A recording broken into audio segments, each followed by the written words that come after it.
Municipal పరిధిలో వినాయకుని Jammikunta municipal పరిధిలో పెద్ద ఎత్తున కూడా ఏర్పాటు చేయడం జరిగింది. జమ్మికుంటలో 150 పైచిలకు వినాయకుని మండపాలు ఉన్నాయి. చిన్న విగ్రహాలు ఇంకా చాలా ఉన్నాయి.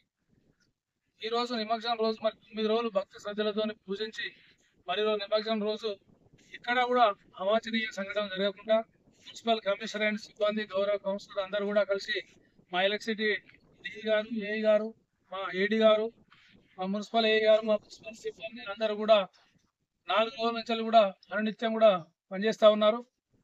దయచేసి మీ అందరూ కోరేది ఏంటంటే తొందరగా మీరు బయలుదేరి మరి బ్రహ్మాండంగా ఊరేంపుతో వచ్చి నిమజ్జనం చేసుకోవాలని కోరుకుంటా ఉన్నా.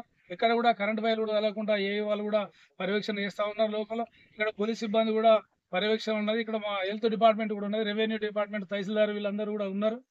మీ అందరు మేము కోరేది ఏంటంటే ఎక్కడ కానీ వినాయకులు ఎదురొచ్చినప్పుడు సంతోషంగా ఇంకా హలాయి బలాయితో ఎంజాయ్ చేయాలి తప్ప వేరే రకంగా దారి చేయొద్దు.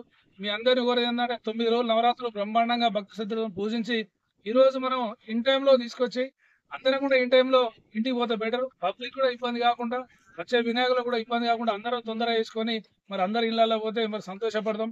అందుకొరకే ఈ రోజు మా గౌరవ కౌన్సిల్ అందరం కూడా 30 వార్డులలో కూడా వాళ్ళు కూడా వాళ్ళ వార్డులలో వాళ్ళ పెద్ద మనుషులు కావచ్చు, వాళ్ళ ఉత్సవ కమిటీ సభ్యులు కావచ్చు, వారు అందరూ కూడా ముందుండి మరి నిమజ్జనం బ్రహ్మాండంగా చేయాలని కోరుకుంటూ మరి ఈ రోజు మరి ఈ కార్యక్రమంలో మా కమిషనర్ గారు, మా ఏడీ గారు, డిఈ గారు, ఏ గారు, మా గౌరవ మున్సిపల్ సింగిల్ విండో చైర్మన్ మా సంపత్ మామ గారు, మా సిబ్బంది అందరూ కూడా అనునిత్యం కూడా పనిచేసినందుకు మున్సిపల్ సిబ్బందికి ప్రత్యేక అభినందనలు తెలియజేస్తాం.